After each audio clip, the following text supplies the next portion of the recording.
I woke up at 4:30 a.m. to film this on a school day because the only day that it's not raining for the next week. Commitment.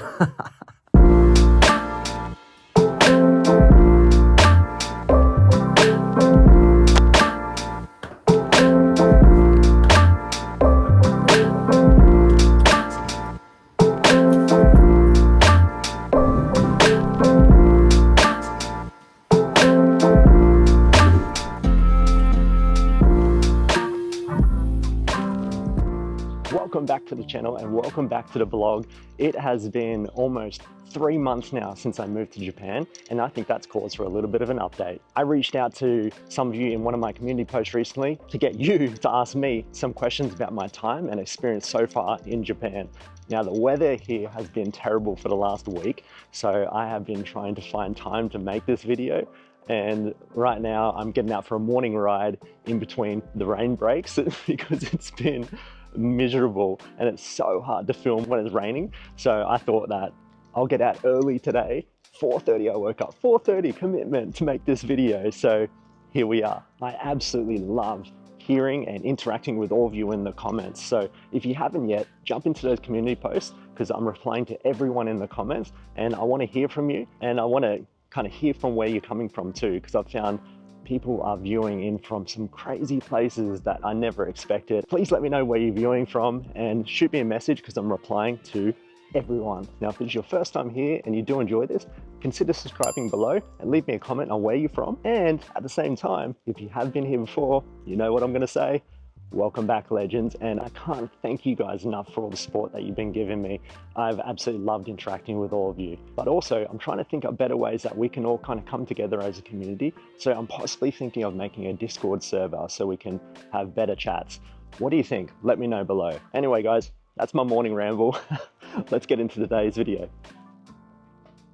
Now, within the last 2 to 3 months since I started back on this channel, we have grown over 2,000 subscribers and over 120,000 views, and I cannot thank you enough. So thank you very much to all of you guys. Now let's jump into the first question, which comes from Long John Travels. How long do you intend to stay in Japan? Mate, that is an easy one for me, and right now it's kind of indefinite, but we'll see what the future holds. I love this place. I feel like I found home for the first time in my life and I can't be happier, so I'm not going anywhere soon. Oh, car's coming. All right, this bike thing is getting hella difficult, so I might just park up here real quick, 1 second.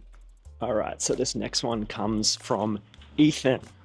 Give me 1 second, Ethan. Okay, she's done, mate. Okay, so how was the application process and documentation on the move-in process? Now, if you haven't seen that, I'll link it above, but I did an apartment tour, which kind of goes into a little bit about this if you're talking about apartments. But as far as your COE and documentation for school, probably leave about 3 to 4 months for that process to kind of go through and get all that documentation done. And as far as apartment documentation and move-in process, it was super easy for me. My school did everything, so all I had to do was rock up and go straight through the door. Really good question to ask your school if you're looking at coming here to study is, do they take care of that for you? Now, the next question comes in from Chance. I guess that's your name. I'm going by username, so I apologize if that's not correct. Leave your name below and I can reference it for next time. But they want to know how hard it is to make friends in Japan. Now, this is a good question that I have had in the past. And my best bit of advice to this is you can go to bars and cafes and try and meet people that way. Personally, what I've found real beneficial that has helped me in the past and all my time in coming to Japan is finding your outlet. Now, for me, that was photography. Previous to COVID and all that stuff coming down, I'd visit Japan probably about 1 to 2 times a year, and I would come here and do fashion photography. And it's something that I'm super passionate about. But what that gave me was a way of communicating with people and finding friends and chatting, getting invited to places that I wouldn't usually get to do. It gave me that in. Now, I'm not saying to do photography, but I'm saying find that outlet for you, whether that's going to the rock climbing gym like the guys from my school do and they make friends that way. Just find like a hobby that you can get engaged with that will enable you to have that in, to be able to talk to Japanese people. And honestly, they're so welcoming. So as long as you do the first initiation of contact, you'll be absolutely fine, mate. Now, next question is a good one. What are some things about Japan that you find most appealing? Can we meet in Tokyo one day? Very good one. And we've got something upcoming on that, I reckon, in the future. What things most find appealing? To be honest, Japan has seasons. In Australia, it is just hot all the time. So the fact that we get winter and summer, from where I'm from in Brisbane, it's just pretty much hot most of the time year round. So I love to be able to have those separate seasons, and also autumn. If you're coming to Japan, my number one advice on time to come here would be to come during autumn, because it is freaking stunning. And as far as meeting up in Tokyo one day, I'm thinking that if we get enough growth on this channel and we get enough people in Tokyo, I'd love to do a meetup one day. So stay tuned for that. So this next one comes in from Tommy. Appreciate it, Tommy. Hey Christian, what's been, if any, the most difficult thing about moving over there? And is there anything that you miss so far from Australia? Now, the most difficult thing by far is pretty obvious to me, but that's been the language. But I've been coming here and visiting here for such a long time that I'm pretty aware of everything to do about Japan, culture, disciplines, respectfulness, and all that kind of stuff. So I'm very comfortable right from the start. But yeah, language is definitely something that is challenging for me right now. Absolutely. Now, the thing that I miss most, mate, that one's simple. That is just friends and family. Not being able to communicate with people and see them on a daily basis that it was before can be really difficult. But luckily, we're in a world where technology is key these days, and I can jump on FaceTime at any point, and my friends are always so open to chat to me at any point to have a chat if I'm having a hard day or anything like that. Other than that, sweet as. Next one. And this next one comes in from Alex. Thank you so much, Alex. I super appreciate the question. But basically is, we're all freezing over here in New Zealand. I'm sorry about that, rug up champion, but it is hot as hell here. Your question was, how are you funding yourself while you study in Japan? Did you have to save, or do you have some sort of student allowance thing? Now, I have touched base on this on a previous video, which I'll link above on my Ask Me Anything video. But essentially I saved, and I saved so hard, made so many sacrifices to be in the position that I am in today. So I'm incredibly fortunate. So if you are wanting to come here and study, I would recommend saving as much as possible so you do not have to work, because the study load and Japanese as a whole is incredibly difficult, and it's going to take up a lot of your time. So if you can, try and save as much as you can, basically to give yourself that freedom of time to be able to experience Japan and not just be here studying, going home, studying, going home. So I know it's not the best advice, but do your best, mate, and I wish you the absolute best for your future. And this next one comes in from Sarah, who I do know personally, who's one of my best mates. So massive shout out to you, Sarah. I love you and I miss you, mate. 2 questions. Thank you so much, champion. What's your favorite way to spend free time at the moment? That's a very easy one, and that's riding around on that very, very old bicycle that I have and just exploring the area. It's so much fun. Honestly, I haven't ridden a bike since I was a kid, so I've found like a love for riding bikes again. And Australia is so expensive. How do you find the cost of living in comparison to back home? Now, again, another very easy one. The cost of living here in comparison to Australia is incredibly cheap. I would say it's probably around about a quarter to half of what I was paying in Australia for everything from accommodation to food and whatnot. So again, super fortunate to have that, and the yen being at its levels right now is a fantastic time to take advantage of that and come and visit Japan and kind of help the country out by putting money back into the economy. So give it a go. If you want to come to Japan, now's the time. Now this next one comes in from Kai. Kai, thank you so much for the question, mate. But basically is, what does your study routine outside of school look like? Like, how many hours do you study on your own with mates or in public? Now, for me, I would say I probably do about 2 hours a day outside of school of studying kind of on my own, and then I kind of get my public practice in chatting with people out on the streets or friends or anything like that. But right now I'm finding it incredibly difficult to find time at the moment and find that balance between doing things like making these videos, going to school, and having my friend time or free time as well. So I'm still kind of working that out at the moment. Maybe I'll give an update on that on the future, but thank you so much for the question, mate. Now, the next one here is from Snappy, who is a regular commenter. So g'day, Snappy, and thank you so much for the question, mate. I super appreciate it. A few questions here. First months of the move are often the hardest, correct? How have you managed loneliness, culture shock, and uncertainty about the move in the first few months?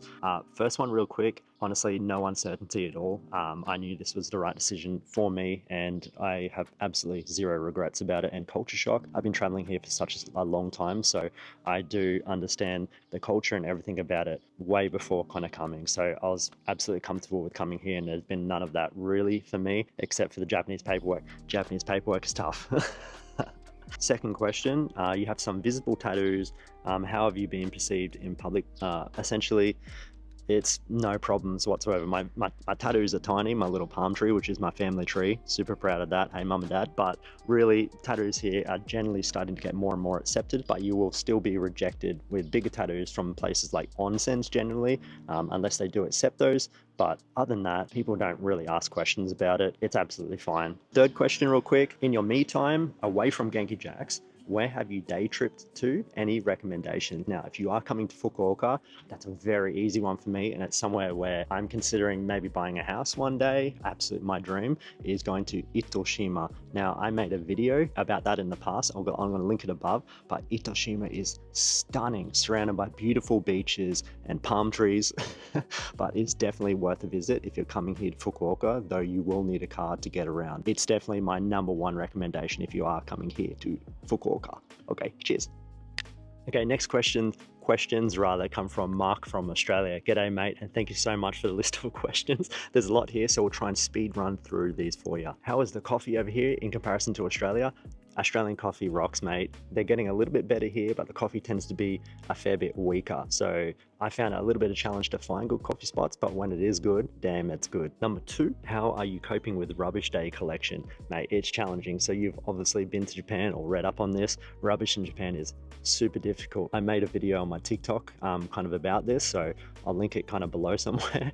But it is very challenging and it's a stressful day every time it's Rubbish Day. Third question, is it very hard to have meaningful conversations with people here, especially in inner city built up areas? Honestly, not a problem at all. As long as you kind of put in the effort to build up those relationships, those meaningful conversations do come eventually, but at the start it is a little bit more reserved. But after a while, you're absolutely fine and people love to actually open up, I found at least. #4, do you hope to be able to go out to outer prefectures to see Japan in rural settings? Absolutely. I do have some stuff coming up on that probably in the next kind of couple of months with some videos of me actually getting out and exploring outside of Fukuoka, so I'm very excited about that, so stay tuned. #5, what are your top 5 places you would like to visit in Japan on your bucket list? I've been to a lot of my favorite places already, but top 5 is a little bit challenging, but I'll give you my top 1 that I really want to go right now. Well, rather top 2 actually, but more towards the north of Japan. So I really want to visit Hokkaido, and I've heard that Sapporo up there is absolutely stunning, and just a little bit down from that is Amori, and I've heard that area is beautiful as well. So they're kind of the top 2. Sorry I don't have 5 because that's a bit of a challenge because I want to visit everywhere. #6, what are hobbies that you like to pursue in Japan? Very good one. I actually kind of want to take up surfing while I'm here, which is kind of weird. I didn't do it in Australia. I skateboarded for over a decade of my life, but I never took up surfing as an Australian. That may seem weird, but that's definitely something I want to take up. And then a lot of my friends from school actually get down to the beach here and do volleyball because it's quite big here in Fukuoka apparently. So I might take that one up as well. #7, what is my biggest culture shock so far? Kind of answered that on a previous one, but the one thing I found challenging that I couldn't experience as a tourist is the paperwork in Japan. Oh my God, but it's not as bad as I thought. #8, how often do you stay in touch with home and your family and friends in Australia? Constantly. I love them all and I miss you all if you're watching. #9, what is the biggest thing you're missing not living in Australia currently? I would say, this is going to sound ridiculous, but Australians might understand this and let me know below if you do understand this, but just going to Bunnings on a weekend and getting a sausage on bread. I don't know, man, that became part of my routine when I was in Australia for a long time, and I absolutely love that. So Australians, if you're watching, you'll understand, champions. And #10, has it been hard sticking to a daily or weekly budget? To be honest, I try not to think about money as much. Maybe I should be, but again, like I've mentioned previously, I'm incredibly fortunate to be in the position that I am. So as far as a daily budget, I do have one, which is about around that $20 a day. But honestly, like I'm spending way less than that. So I'm not kind of concerned too much about my budget right now. But hey, Mark, I absolutely appreciate the questions, mate. Let's get on to the next one. And the final question comes from Katie, which is actually more of a request on a how-to video on 7-Eleven smoothies, which I absolutely love, and the process on ordering sushi at a Sushi-O restaurant. I'm thinking that I might actually do that as a YouTube Shorts in the future, so stay tuned for that. But guys, that's all for today. I've absolutely appreciated all the questions that you guys have been giving me. I'm going to jump on this bike and continue my morning ride. But if you have any further questions, drop me a comment below. I want to hear from you, and let's keep this community growing. Until next time, guys, Ja Mata, and I'll see you soon. See you later, guys.